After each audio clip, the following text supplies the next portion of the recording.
The Vixari Dominion had a simple plan that always worked. They would send friendly messages to developing worlds across the galaxy. These messages promised cooperation and cultural exchange. When planets responded, the Vixari learned their location and technology level. Then they would attack with overwhelming force. 47 worlds had already fallen this way. The Vixari never failed, and no one had found a way to stop them. The Vixari commander, General Kraz, stood on the bridge of his flagship. His scaled skin gleamed under the ship's lights as he reviewed the latest conquest report. He was tall, with 6 limbs and eyes that could see in multiple light spectrums. A row of sharp teeth showed when he smiled. "Another successful cleansing," he said to his second-in-command. "The inhabitants of Proxima Centauri's 4th planet never suspected our true intentions." "The protocol works perfectly, as always," replied Sub-Commander Vex. "Which system shall we target next?" Kraz pulled up a star chart. "There is a small yellow star in Sector 7. The 3rd planet shows signs of developing technology. We have sent 43 contact messages over their last century. They have not responded to any of them. Perhaps they are not advanced enough to detect our signals," suggested Vex. "Perhaps. Or perhaps they destroyed themselves before reaching space travel capability. Either way, we will send one final message. If they don't respond, we will mark them for invasion." On Earth, no one knew of the danger lurking among the stars. Lisa Morgan yawned as she walked into NASA's Deep Space Communications Center. It was at 2:30 a.m., and the night shift was always quiet. Lisa had worked at NASA for 6 years. Her job was to monitor signals from space probes and satellites. It wasn't exciting work, but she loved it. "Anything interesting tonight, Joe?"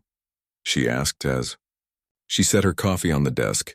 Joe Hernandez, the day shift supervisor, shook his head. "Just the usual check-ins from the Mars rovers and the lunar base. Oh, and we're doing a data archive cleanup. Director Wilson wants all the old signal records from the 70s and 80s organized better." Lisa groaned. "Great. Sorting through static and noise from 50 years ago. Just what I wanted to do on a Tuesday night." "Have fun," Joe said with a smile as he grabbed his jacket. "I've already started the transfer to your terminal." After Joe left, Lisa sipped her coffee and opened the archive files. Most were exactly what she expected. Endless recordings of space background noise, organized by date and receiver location. She set up an automated sorting program and leaned back in her chair. 3 hours later, her computer beeped. The program had flagged something unusual. Lisa sat up and checked the alert. A pattern had been detected, a repeating signal that appeared at regular intervals across decades of recordings. "That's weird," she said to herself. She pulled up the specific recordings and enhanced the signal. The pattern was clear now. A, B, Z, T, series of pulses that couldn't be natural. They were too regular, too precise. Lisa spent the rest of her shift analyzing the pattern. By morning, she was convinced it wasn't random noise. It was a message. When Frank Wilson, the NASA director, arrived at work that day, he found Lisa waiting outside his office. Her eyes were red from lack of sleep, but they sparkled with excitement. "Director Wilson, I found something you need to see," she said, holding up a data tablet. Wilson sighed. He had meetings all day and reports to review. "Can this wait, Morgan?" "No, sir, it can't. I think I found evidence of a non-natural signal in our archives. It goes back to 1947.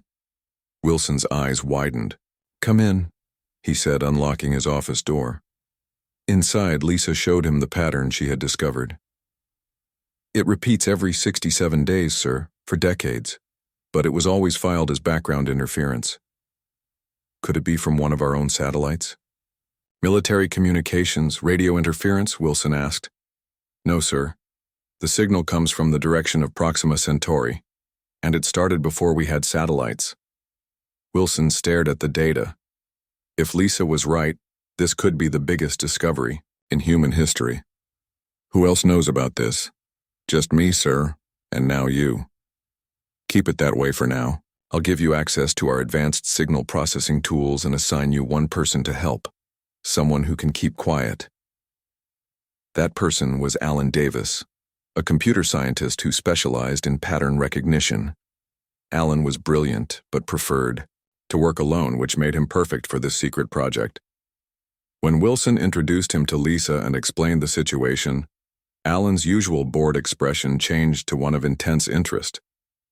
"You're saying we might have been receiving alien communications for 70 years and nobody noticed?" Alan asked. "That's what we need to find out," Wilson replied. "This stays between the three of us until we know more." Lisa and Alan spent the next 3 months analyzing the signals. They worked in a small unused room in the basement of the communication center. As they studied the patterns, they made a shocking discovery. The signals weren't just coming from Proxima Centauri. Similar patterns appeared from 14 different star systems, all using the same basic communication method. "They're not just random signals," Alan said one night as they reviewed their findings. "They're messages. Thousands of them, all sent to Earth over decades." "But why didn't anyone notice before?" Lisa wondered. Alan pulled up the NASA file system on his computer. "Because someone set up the Deep Space Monitoring System to automatically file anything with these specific patterns into a subfolder labeled Probable Interference. The messages were being sorted out before anyone could review them." Lisa stared at the screen. "Are you saying we've been getting alien emails for decades and they've all been going to our spam folder?" "That's exactly what I'm saying," Alan replied. "And based on the increasing frequency and intensity of the recent messages, they're getting pretty upset that we haven't answered." The next day, they presented their findings to Director Wilson. He sat silently as they explained what they had discovered. Earth had been receiving first contact attempts from multiple alien civilizations since 1947. "We need to translate these immediately," Lisa insisted. "Some of these messages appear urgent, like warnings." Wilson nodded slowly. "I'll need to inform the President. This changes everything we thought we knew about our place in the universe." As the team worked to decipher the alien languages, strange reports began coming in from observatories around the world. Several distant star systems were showing unusual energy readings. Astronomers reported massive energy surges that couldn't be explained by natural phenomena. One evening, as Lisa was reviewing the latest data, she noticed something that made her blood run cold. The star systems showing strange activity matched exactly with the origins of some of the oldest messages in their archives. "Alan," she called across the room, "I think I know why these messages seem urgent. I think something bad is happening out there, something that's been moving from system to system, and I think it might be heading our way." Alan looked up from his computer. "Then we better figure out what these messages say before it gets here." Neither of them knew that Earth had just 30 days before the Vexari would mark their planet for conquest, all because humanity had never checked its cosmic inbox. The small room in the basement of NASA's Deep Space Communications Center had become a second home to Lisa Morgan and Alan Davis. Every wall was covered with printouts of signal patterns and star charts. 3 extra computers had been brought in to help process the massive amount of data they were working with. Empty coffee cups and fast food containers showed how many hours they spent there. Director Wilson entered the room, followed by a woman Lisa had never seen before. She was in her early 40s with dark curly hair pulled back in a tight bun. Her eyes moved quickly around the room, taking in all the information on the walls. "Lisa, Alan, this is Dr. Ellie Ramirez," Wilson said. "She's a linguist who specializes in pattern recognition. The President has given us permission to bring her into the project." Ellie stepped forward and shook their hands. "I've been briefed on what you found. It's extraordinary." "Can you help us understand what these messages are saying?" Lisa asked. "I'll certainly try. My work has focused on finding mathematical patterns in ancient human languages. If these alien communications have any structure at all, we should be able to crack them." Alan didn't look convinced. "These aren't human languages. They might communicate in ways we can't even comprehend." "All communication requires patterns," Ellie replied. "If they're advanced enough to send signals across space, they understand mathematics. That gives us common ground to start with." Ellie got to work immediately. She set up her own workstation and began sorting the messages by what she called communication styles.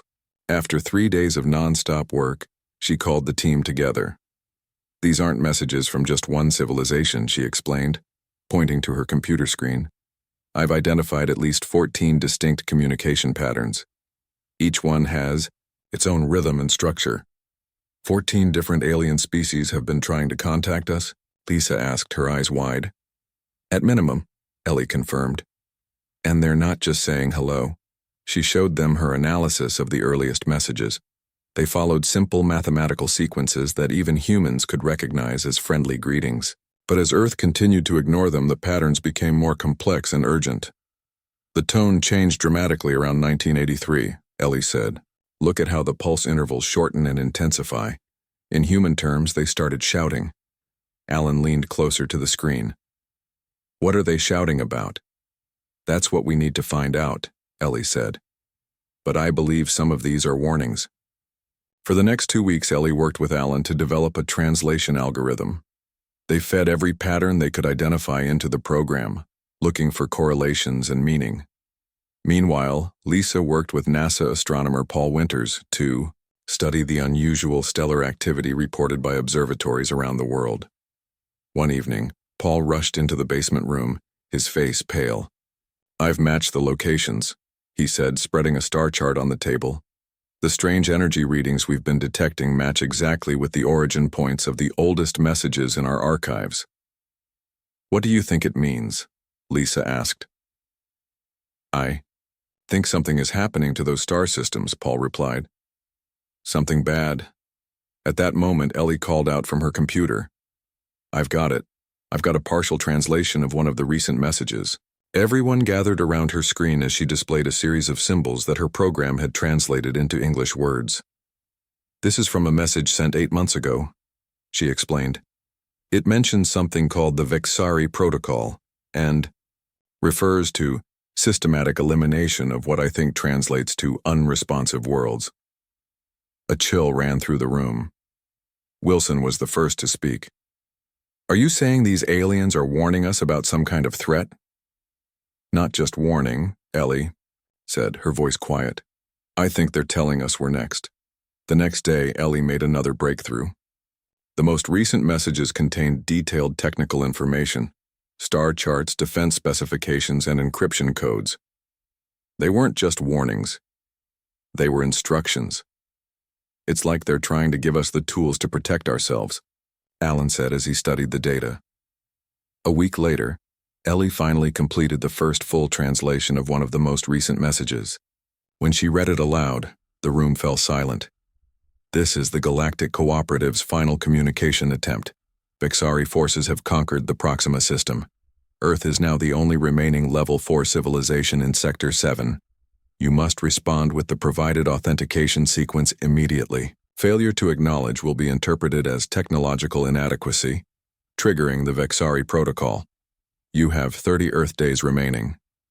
The timestamp indicated they had just 1 week left. Wilson immediately called an emergency meeting with government officials. Within hours, representatives from military and intelligence agencies crowded into a secure conference room at NASA headquarters.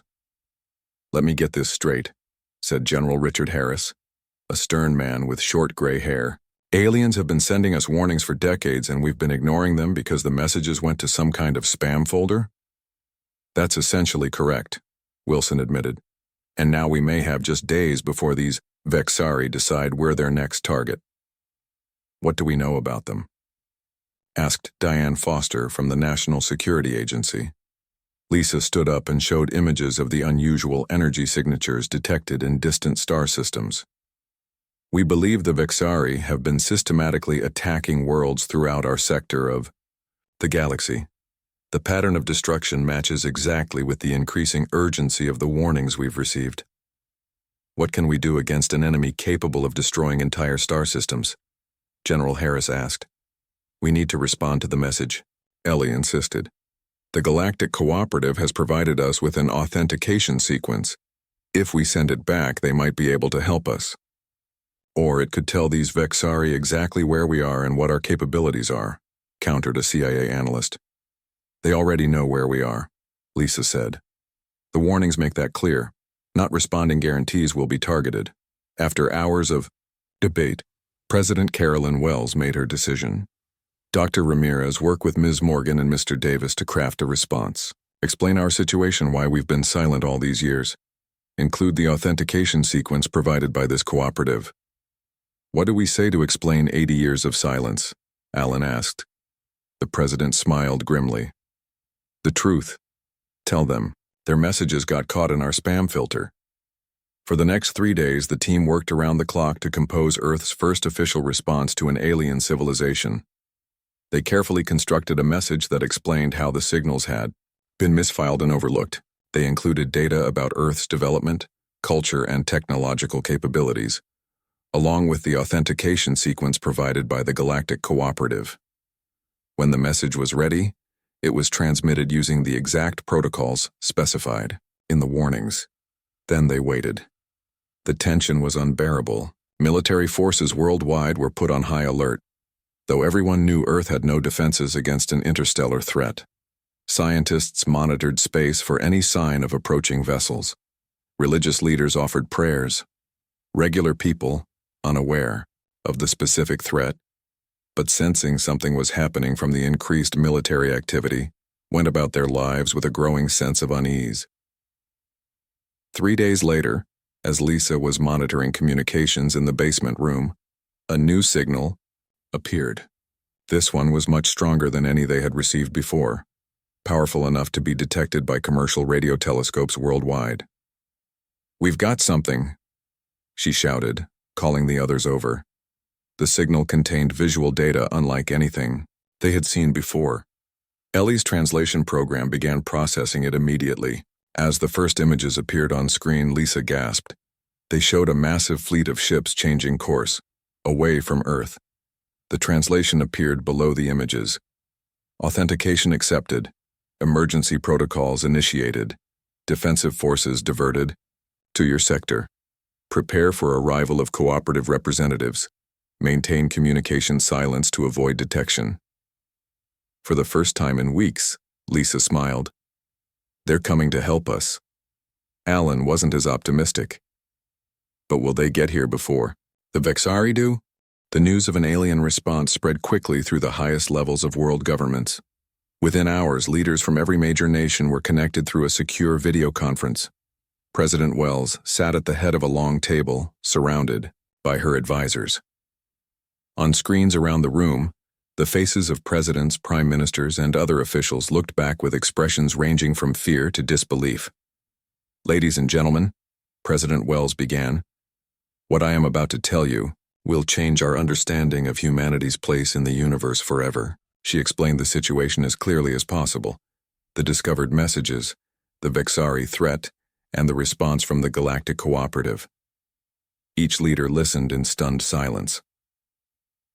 To be absolutely clear, said the British Prime Minister, aliens have been trying to contact us for 80 years, and their messages were ignored because they went to some sort of cosmic junk mail folder?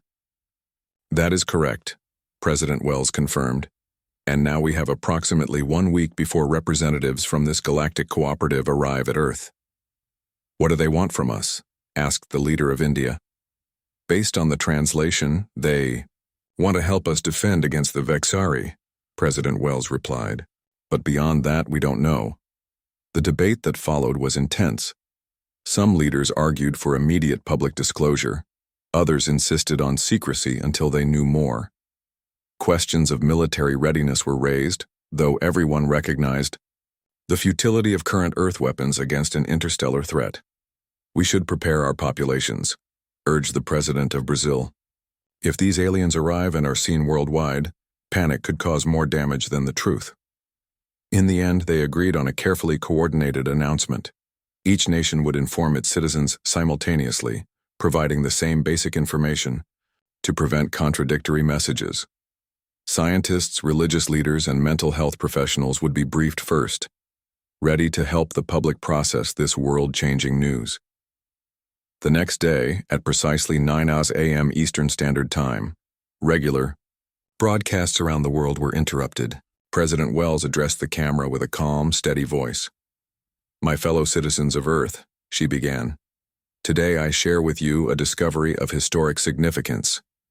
We are not alone in the universe. and we have been contacted by civilizations from beyond our solar system. As she explained the situation in simple terms, similar announcements were being made in every language across the globe. The public reaction was immediate and overwhelming. Social media platforms crashed under the volume of activity. People poured into streets, gathered in homes, and filled public spaces to watch the announcements together. Some reacted with fear, others with excitement. Religious institutions held emergency services. Scientists held impromptu discussions on street corners and university courtyards. Conspiracy theorists claimed vindication, while skeptics demanded proof. At NASA headquarters, Lisa, Alan, and Ellie watched the public reaction on multiple screens. They had been working nonstop to prepare for the arrival of the cooperative representatives. "Do you think we did the right thing by telling everyone?" Lisa asked, watching footage of crowded city centers. "People deserve to know," Ellie replied, "especially since we might be about to face an interstellar threat."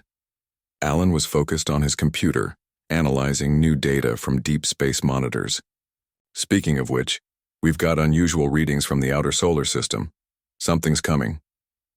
The three rushed to the main monitoring room, where Director Wilson and several military officials were already gathered. On the large central screen, a blip of light moved steadily toward Earth from beyond the orbit of Jupiter. "Is it them, the cooperative?" Lisa asked. "Speed and trajectory suggest an artificial craft," said one of the military analysts. "It's moving faster than anything humans have ever built." "How long until it reaches Earth?" Director Wilson asked.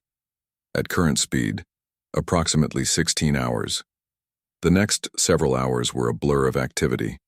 Military forces worldwide were put on high alert, though they were under strict orders not to take any aggressive actions. NASA prepared communication protocols for direct contact. World leaders drafted greetings and questions. Meanwhile, the approaching ship slowed as it reached Mars. It paused there for nearly an hour, as if studying the human outposts on the red planet, before continuing its journey toward Earth. "It's making a gentle approach," Alan noted. "If they wanted to attack us, they could have accelerated instead of slowing down." As the ship neared Earth, its design became clearer through telescope imagery. It was small compared to what many had expected, roughly the size of a commercial airliner. Its hull was smooth and gleaming, with no visible weapons or engines. Most surprising was its shape, a perfect sphere. The vessel established orbit around Earth exactly 17 hours after it was first detected. For 3 tense hours it made no attempt to communicate. Leaders and scientists debated whether to initiate contact first. The message said to prepare for their arrival, not to contact them, Ellie reminded everyone. Maybe we should wait. Her patience was rewarded when, suddenly, every communication device within NASA headquarters received the same signal simultaneously. It appeared as a series of mathematical equations, followed by a message in perfect English. "Greetings, people of Earth. We are representatives of the Galactic Cooperative. We request permission to send a small delegation to your planet's surface for direct communication. Please designate coordinates for our arrival." After quick consultation with world leaders, President Wells approved a landing site, a large open field near the United Nations headquarters in New York. It would be visible, accessible, and symbolic of Earth's united response. The small sphere detached from the main ship 6 hours later. Its descent was tracked by every radar system on the planet. Millions watched through live broadcasts as it gently touched down in the designated area. A circle of diplomatic and military personnel formed a perimeter around the landing site, keeping the gathered crowds at a safe distance. For several minutes, nothing happened. The sphere sat silently, its metallic surface reflecting the sunlight. Then, smoothly and silently, an opening appeared in its side. A ramp extended to the ground. Lisa, Alan, and Ellie had been flown to New York to be part of the first contact team, along with Director Wilson, President Wells, and representatives from other major nations. They stood closest to the ship, hearts pounding as they waited for the first glimpse of extraterrestrial life. A figure appeared at the top of the ramp. It was tall and slender, with skin that seemed to shimmer with a blue-green iridescence. "It's Head was larger than a human's, with two large, almond-shaped eyes that reflected light like opals. It had no visible nose but a small mouth, and what appeared to be gill-like structures on its neck. It wore a simple white garment that covered most of its body. The alien raised one of its forearms in what seemed like a universal gesture of greeting. Then, to everyone's shock, it spoke in clear English. "People of Earth, I am Ambassador Zix of the Galactic Cooperative. We have much to discuss and very little time. The Vexari are already aware that you have responded to our messages, and they are not pleased." The ambassador descended the ramp slowly, followed by two similar beings. As they reached the bottom, Zix looked directly at President Wells. "Your world's situation is unique," the ambassador continued. "Most civilizations respond to first contact within years. Some take decades. None have ever taken 80 years. President Wells stepped forward. "On behalf of humanity, we welcome you to Earth, and we apologize for our delayed response. We have only recently discovered your messages." Zix made a gesture that might have been the alien equivalent of a smile.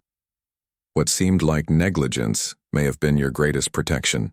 The Vexari have never encountered a species that ignored their messages for so long. They were confused by your silence." Lisa couldn't contain her curiosity. "The Vexari sent messages too?" Zix turned toward her. "Yes. The Vexari method is always the same. They send friendly greetings to developing worlds. When a civilization responds, they learn its location and technological level. Then they attack with overwhelming force." A chill ran through the gathered humans. Alan spoke next. "So, by accidentally ignoring them, you became the only civilization in this sector to survive their initial contact protocol," Zix confirmed. "Now they are coming to investigate why." The next day, representatives from every major nation on Earth gathered at the United Nations headquarters for an emergency meeting with Ambassador Zix and the Galactic Cooperative Delegation. The large conference room was filled with tense energy as the alien visitors settled into specially designed seats that accommodated their different body structure. President Wells opened the meeting. "Ambassador Zix, we appreciate your warning about the Vexari threat. What can you tell us about them, and how can we prepare?" Zix's large opal-like eyes blinked slowly. The translator device on the ambassador's chest converted the soft clicking sounds into English. "The Vexari are one of the oldest spacefaring civilizations in this sector of the galaxy. They began as explorers, but evolved into conquerors over thousands of years. They see other intelligent species as either useful resources or potential threats." The ambassador activated a small device that projected a three-dimensional image in the center of the room. It showed a tall reptilian being with 6 limbs and multiple rows of sharp teeth. Its scaled skin gleamed with a metallic sheen, and its eyes were dark and calculating. "This is a Vexari commander," Zix explained. "They are physically stronger than humans and technologically advanced, particularly in weapons and space travel." General Harris leaned forward. "How do they attack? What are their tactics?" "Their standard approach is to send friendly messages to developing worlds. If a civilization responds, the Vexari learn their location and technology level. Then they arrive with overwhelming force, usually a fleet of warships that can destroy major cities from orbit." "But we never responded to their messages," Lisa pointed out. "Precisely," said Zix. "And that has never happened before. The Vexari strategy relies on civilizations responding promptly. When Earth continued to ignore their signals for decades, they assumed humans were either too primitive to detect them or had destroyed themselves before reaching space travel capability. So our failure to check our messages actually saved us?" Alan asked, still amazed by the cosmic irony. "Yes. But recent observations from your space telescopes have revealed your technological advancement. The Vexari have now marked Earth for direct investigation." Ellie, who had been quiet until now, spoke up. "How much time do we have before they arrive?" "Based on our intelligence, approximately 17 days, Zix replied. "A small Vexari scout ship is already on its way to your solar system." The room erupted with concerned voices. President Wells called for order. "Ambassador, what does the cooperative propose we do? Does Earth stand a chance against this threat?" Zix made a gesture that seemed to indicate careful consideration. We offer Earth membership in the Galactic Cooperative and access to defensive technology, but we also have a more unusual proposal. The second alien delegate stepped forward and activated another holographic display. This one showed Earth's solar system, with a complex network of energy patterns surrounding the planet. Your world's unique situation presents a strategic opportunity, the delegate explained. The Vexari have no record of Earth's response capabilities or defensive systems. They know almost nothing about humans, except that you have advanced enough to launch space telescopes. You're suggesting we use this lack of information as an advantage? Asked the Chinese president. Exactly, Zix confirmed. We propose making Earth the headquarters for a counter-offensive against the Vexari. Your planet's ability to remain unnoticed for so long is a strategic advantage we've never had before. The third alien delegate, who had remained silent until now, spoke. Its voice was deeper, with a resonating quality that suggested authority. For centuries, the Cooperative has fought a defensive war against the Vexari. We react to their attacks, we evacuate threatened worlds, but we have never been able to surprise them. Earth offers that possibility. General Harris understood immediately. You want to use Earth as bait. Not bait, Zix corrected. A fortress. We can provide defensive technology that can be integrated with your existing systems before the Vexari arrive. When their scout ship enters your solar system, they will expect to find an isolated, vulnerable world. Instead, they will encounter a protected planet with cooperative support. The meeting continued for hours as the aliens explained their proposal in detail. The Cooperative would provide shield technology that could protect Earth from orbital bombardment. They would station defense vessels in hidden positions throughout the solar system. Most importantly, they would give humans access to communication systems that could disrupt Vexari coordination. When the meeting finally ended, world leaders moved to a separate room to discuss their options. The debate was intense. We don't have a choice, said General Harris. Without their help, we're defenseless against the Vexari. But becoming the center of an interstellar war has its own risks, countered the Japanese Prime Minister. What happens to Earth if the Cooperative's plan fails? After 4 hours of discussion, they reached a decision. Earth would accept the Cooperative's offer of membership and defense technology. The alternative, facing the Vexari alone, was unthinkable.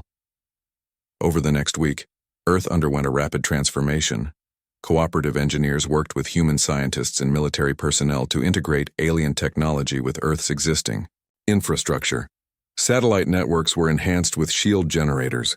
Mountain bunkers were converted into command centers with advanced communication systems.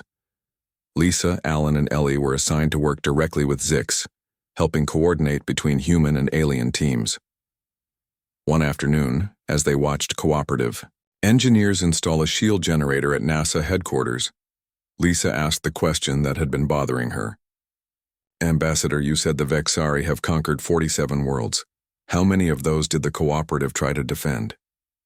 Zix was quiet for a moment. 36. We were able to evacuate most of the inhabitants, but the planets themselves were lost. Then what makes you think Earth will be different? Alan asked. Your species is different, Zix replied. The Vexari strategy relies on predictability. They expect civilizations to behave in certain ways, to respond to their messages, to panic when attacked, to surrender when outmatched. But humans, the ambassador made a gesture that might have been admiration. You ignored their messages for 80 years by accident. Your responses are unexpected. As the defensive preparations continued, the Cooperative's long-range sensors detected the Vexari scout ship entering the outer solar system.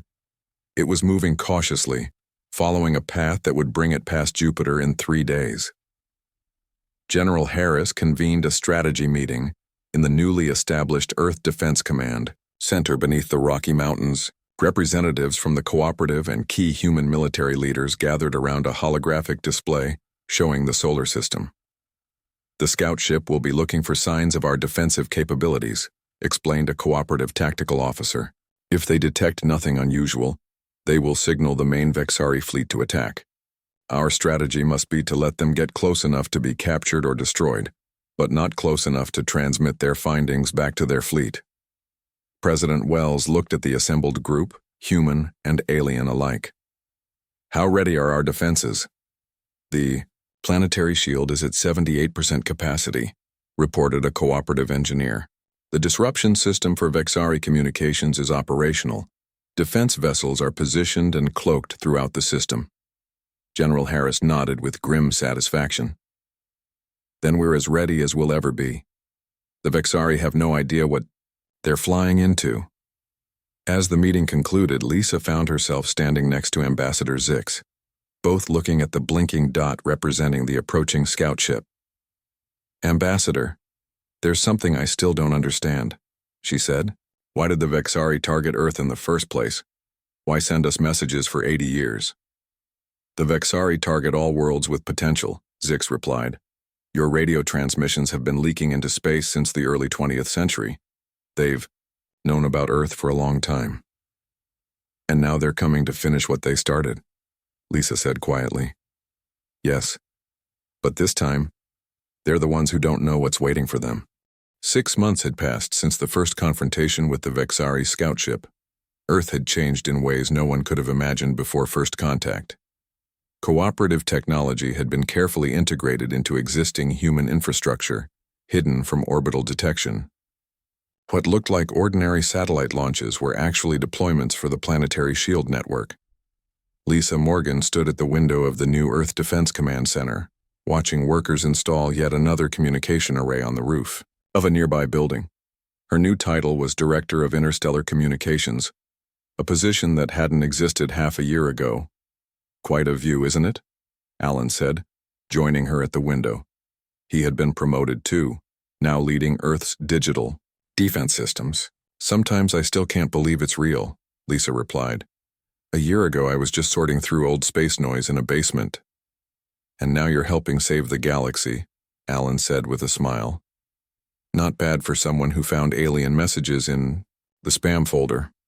Their conversation was interrupted by Ellie, who rushed into the room carrying a tablet. The latest translation matrix is ready. You need to see this. They followed her to the central command area, where Ambassador Zix was waiting with General Harris and several cooperative technical advisors. A large screen displayed what looked like intercepted Vexari communications.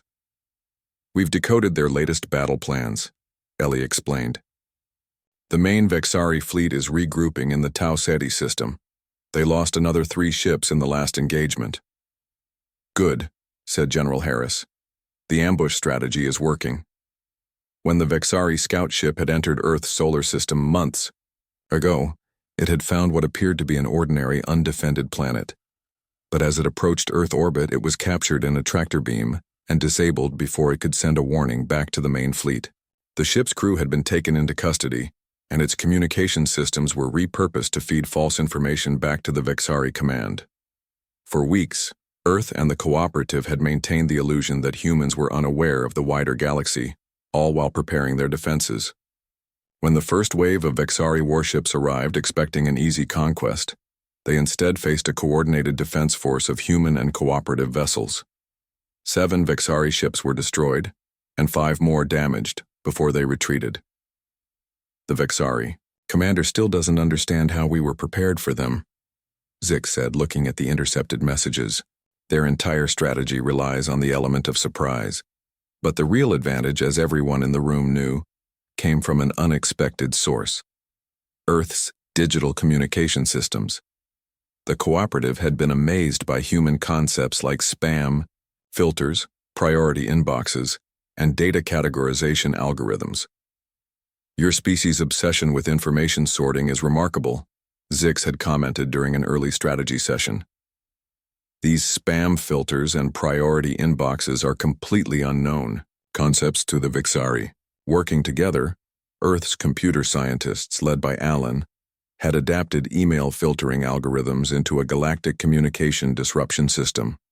By studying the Vexari's communication patterns, they created what Alan called the ultimate spam filter, a system that could identify, redirect, fragment, or simply delete Vexari communications throughout space. How effective is the disruption system now? General Harris asked, turning to Alan. We're intercepting approximately 87% of all Vexari fleet communications, Alan replied. Their ships are receiving mixed signals, outdated orders, or nothing at all. The strategy was working better than anyone had anticipated. The Vexari military operated on rigid command structures and precise coordination. Their ships relied on constant communication with their command centers. When those communications became unreliable, their entire battle strategy fell apart. Ellie pointed to a specific section of the translated text. According to this, the Vexari commander is requesting permission to use their new quantum communication relays.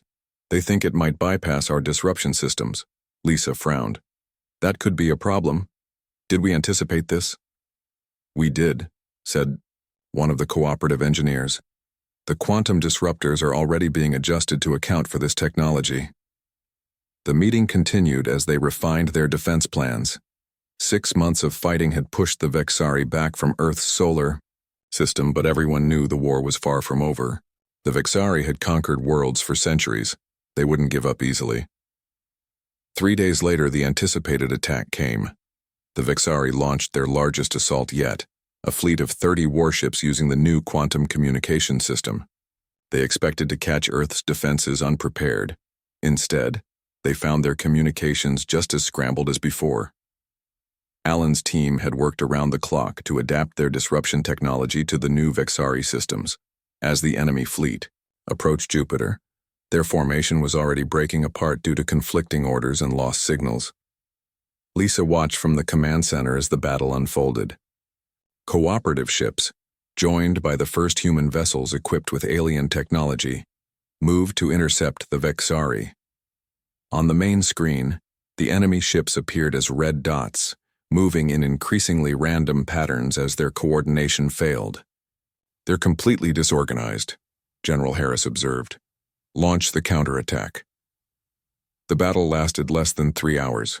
Without their normal communication systems, the Vexari ships were unable to coordinate their attacks or defenses. 17 of their vessels were destroyed or disabled. The remaining 13 retreated, jumping to faster-than-light speed in different directions. Among the captured Vexari ships was their command vessel, with the fleet's highest-ranking officer aboard. The alien captain was brought to Earth's Interstellar Communications Center under heavy guard. The Vexari commander was tall, with scaled skin that gleamed under the lights. His 6 limbs were restrained, but he still carried himself with arrogance. His translator converted his hissing speech into English. I demand to meet the brilliant strategist who defeated us, he said to his guards. No one has ever disrupted our communications so completely. Lisa was called to the secure holding area. When she entered, the Vexari commander looked at her, with his 3 yellow eyes, clearly expecting someone different. This is Lisa Morgan, said the guard, Director of Interstellar Communications and the person who first discovered your messages to Earth. Impossible, the commander hissed. No one could defeat our military communication systems with such primitive technology. Lisa walked to a nearby computer terminal and pulled up a display showing the original first contact messages from both the Cooperative and the Vexari, still sitting in the probable interference folder where they had been automatically filed decades ago. Sometimes, she explained to the bewildered alien, not checking your inbox can be the best defense of all. The Vexari commander stared at the screen. His translator struggled to convey his confusion. In Vexari culture, ignoring a message was unthinkable. The concept that Earth's greatest strength had been an accident of bureaucracy and technological oversight was beyond his comprehension. In the months that followed, more worlds joined Earth and the Cooperative in the fight against the Vexari. Other civilizations, inspired by humanity's resistance, contributed their own technologies and strategies. The Vexari, accustomed to easy conquests of predictable opponents, continued to struggle against enemies who didn't follow expected patterns. Lisa looked out at the night sky from her office window one evening. She reflected on how much had changed.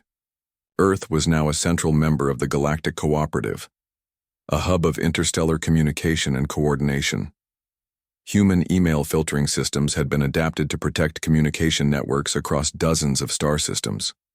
And somewhere out, in space, Vexari commanders were still trying to understand how they had been defeated by a civilization that had simply failed to check its messages for 80 years. The ultimate spam filter, Lisa murmured to herself with a smile. Save the galaxy.